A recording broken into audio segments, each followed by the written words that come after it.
prayers of petition. That doesn't mean that, in fact, I did a prayer of petition yesterday because it felt like in the moment I definitely was feeling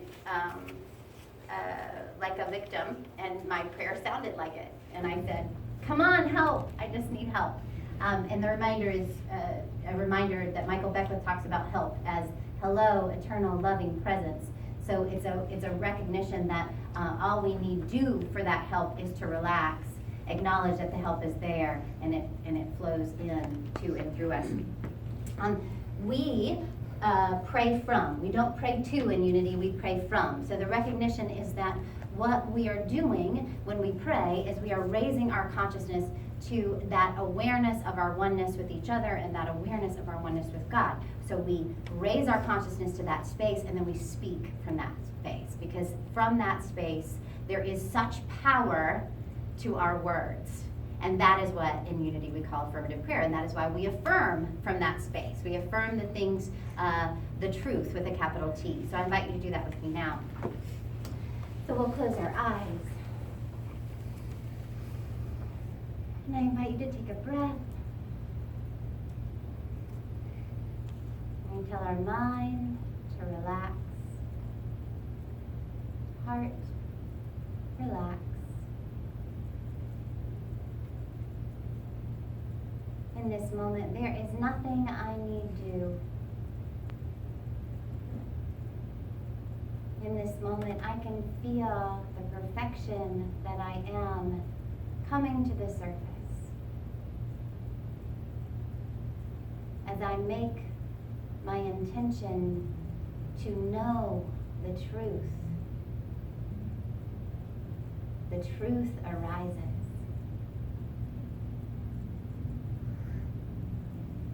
I recognize that my being here today is purposeful. That all of the universe has conspired to bring me here, right now, in this moment. And I open my heart and my mind, and I accept the gift of this moment. I have created a sacred and prayerful space. And as you are ready, we can open our eyes and we will continue in this prayerful, sacred, energetic space. I have to tell you guys something. I don't want to talk about this. I don't want to do what I feel called to talk about today. It's the first time up until even, which is why the PowerPoint wasn't ready, because up until 15 minutes before, I was sitting in the office just opening books, hoping that something would jump out at me that I could talk about other than what I'm going to talk about. And nothing came. I mean, there were some great books. I could budget, but I can't. So, okay. So I'm going to point you to the quote on the front of your bulletin. It's Neil Donald Walsh. And it says, "Say your truth, kindly, but fully and completely. Live your truth, gently, but totally and consistently.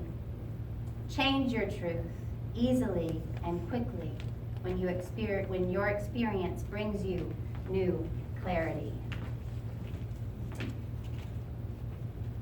What's the most, so I want you to take a moment and think about, what is the most important thing to you? What is the most important thing to you or in your life? What is the most important thing? So just take a moment and really ask yourself that question. What is the most important thing? And now, survey your life and your life experience.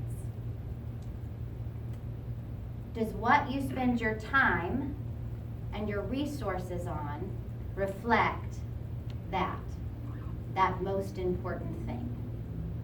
Does what you say and what you do, where you spend your money, where you spend your energy, where you spend your time, does it reflect that most important thing? In order to fully embrace our power and to fully be on purpose, we must not compartmentalize. We cannot be one person in our decision making at home and one person in the way that we think about people in traffic. We cannot be one person when talking to my neighbor and another person when at work, right? In order to really fully, powerfully embrace our life and embrace who we are and embrace our power, we have to be the same person all over the place.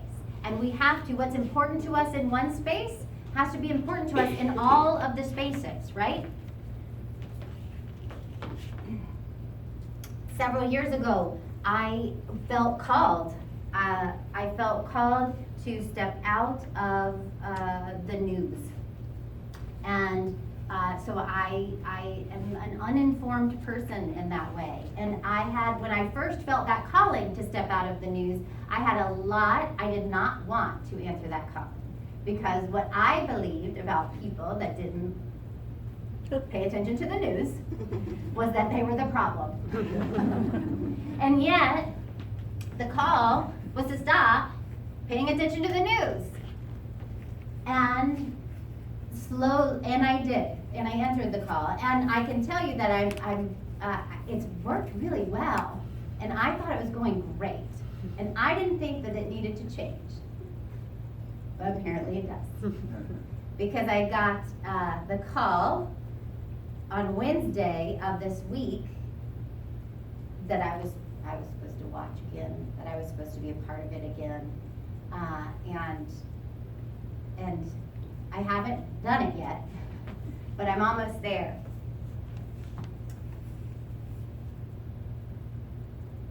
So in Unity, when we're here, we say our vision and our mission and our values. And our values are abundance, acceptance, community, diversity, integrity, joy, and love, right?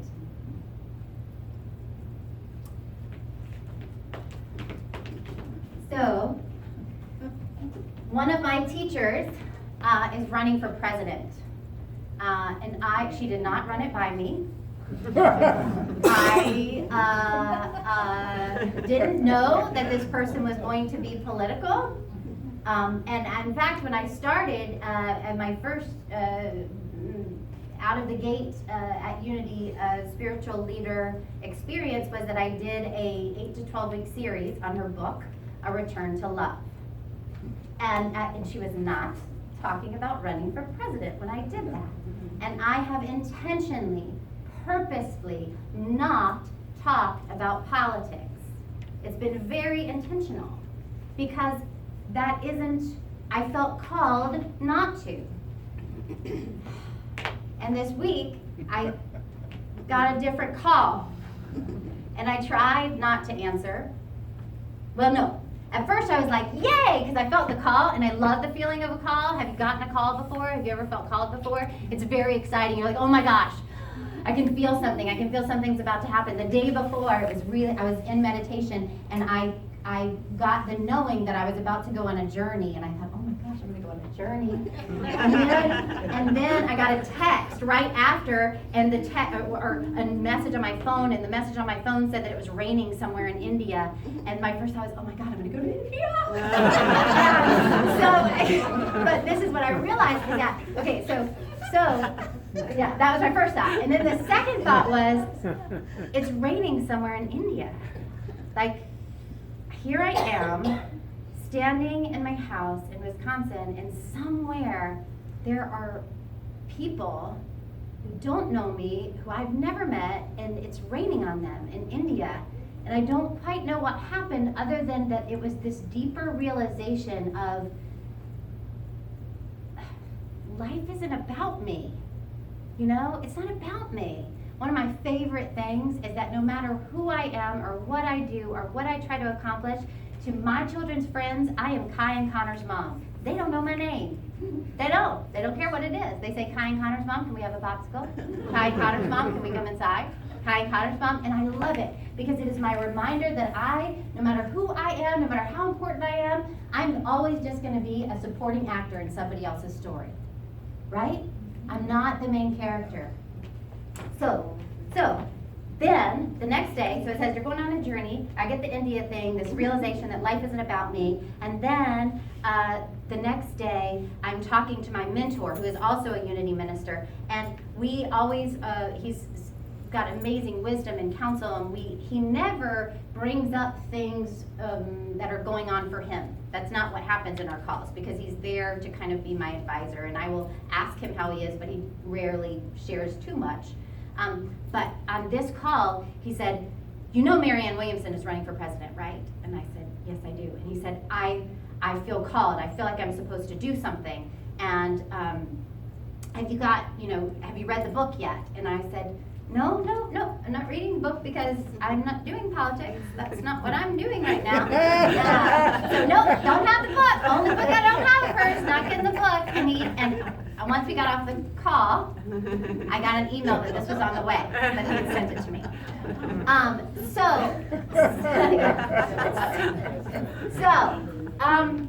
I want to, okay, so I'm going to read this. I'm going to read an excerpt, okay? Two different things. I cannot believe, did I tell you guys I don't want to do this? Okay. All right, I'm doing it. I know. Just hush, I'm doing it. Okay.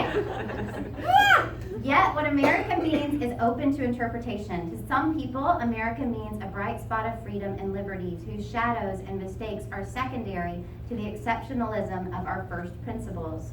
To them, our country is good, so good that it hardly matters what we've done wrong. To others, it seems America's historical errors justify perpetual condemnation. To them, at times we've been so bad that it hardly matters that we've ever done anything right.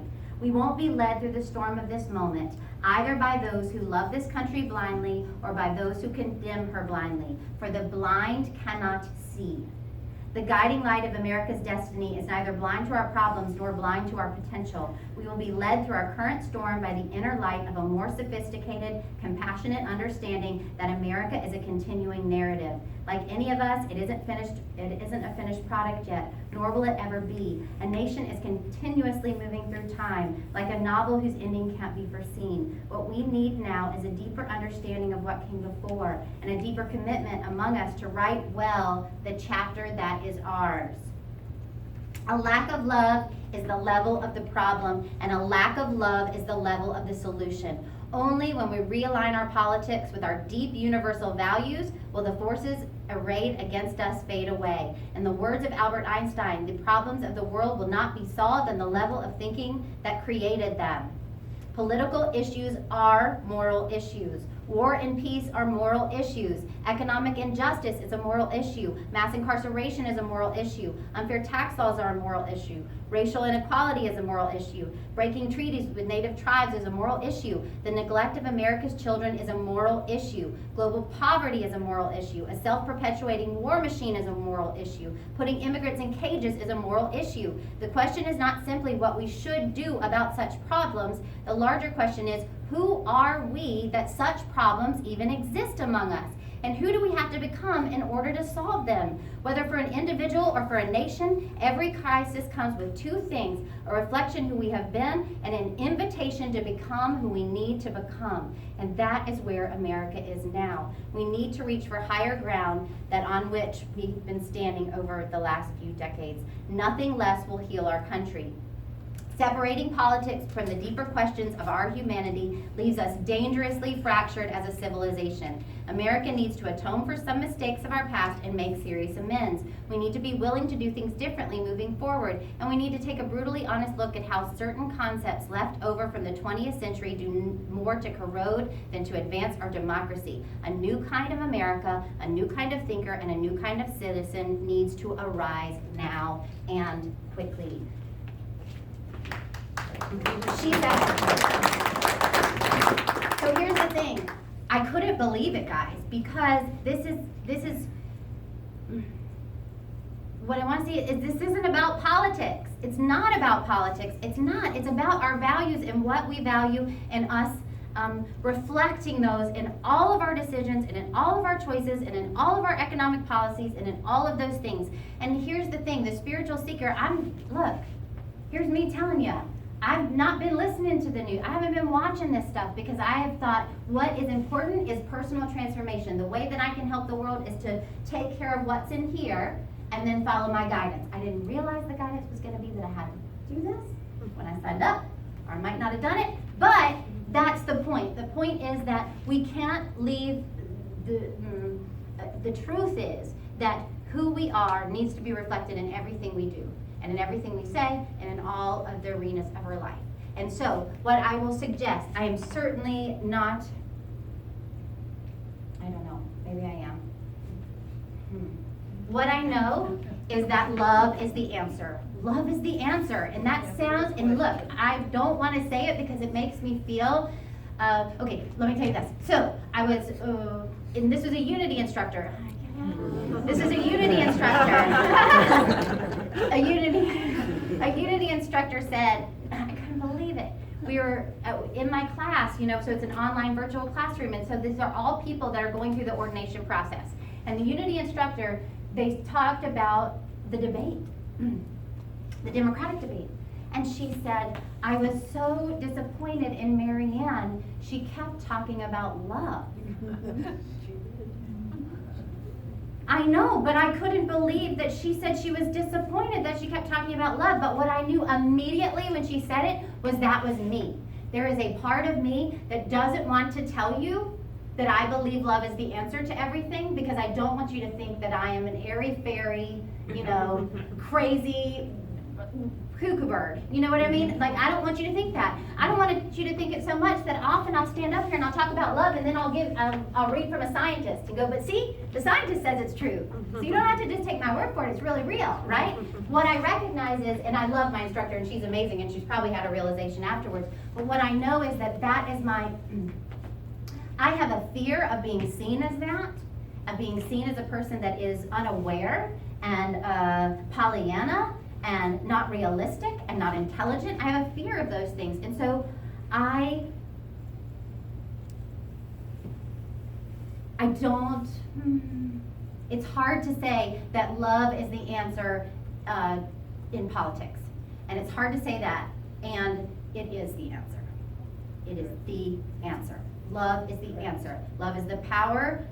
Love is who we are. That's the truth of who we are. And that is our power. And so I humbly suggest that you look into her. And I say that because long before she was ever a candidate of anything at all, I got to know her consciousness through the books that she wrote and through the speaking that she did and through the teaching that she did. And it has everything to do with what we need in leadership is this new consciousness that we're all a part of.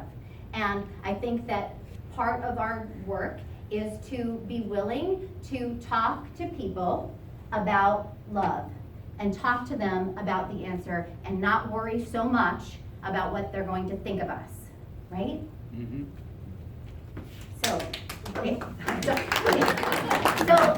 Okay. And I really, really, really didn't want to do that. So, but it was my truth. And the truth was I was called to do it and I had to, so I did. Thank you. So, and here's the thing. This is what I want to tell you. Let's get back to this. Okay. Okay, so let's go back to it and let's say this. The thing. Remember we talked about in the beginning? What is the thing? What is most important to you in your life? What is the most important thing about your life? That has to be your intention. Your intention has to be to live that truth, whatever it means, whatever the cost, whatever the call. And that, we can't not go, can we? When we're called, we gotta go. When we call, we gotta answer. And just when you think you like the call you got before, another call rings. And you think, no, I like this call. I'll stay on this one. Okay. Okay, so let's pray together.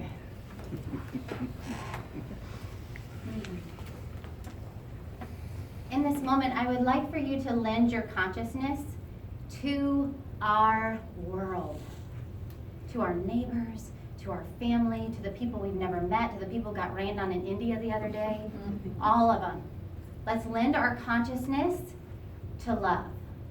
Let's use this moment and all the power that is us, the love that is us, to transform life, to transform our country. We were born in America for a reason. We were born in this time and space for a reason. We were born as the person we are for a reason. We were born this way at this time for a purpose.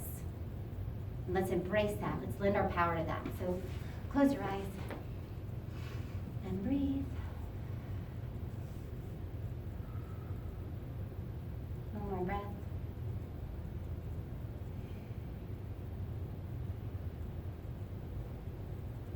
In this moment, I recognize my power. I recognize the love that is me.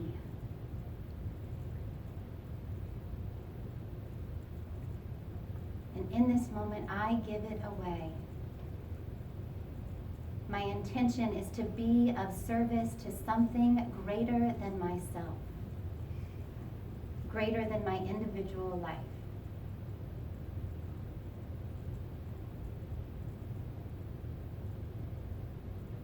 I recognize that there will be moments and times that I will be called to do or say something that feels uncomfortable. And I commit to walking through the uncomfort. I commit to answering the call of love. And as I embrace the power of my love in this moment, I can feel the transformation of myself and the world around me. I am love. I am love. I am love.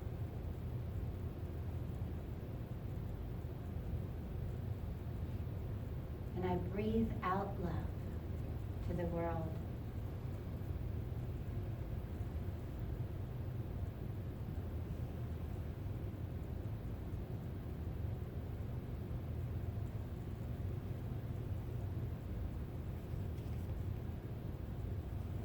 There is great beauty and great purpose to me, and I embrace that beauty and embrace that purpose.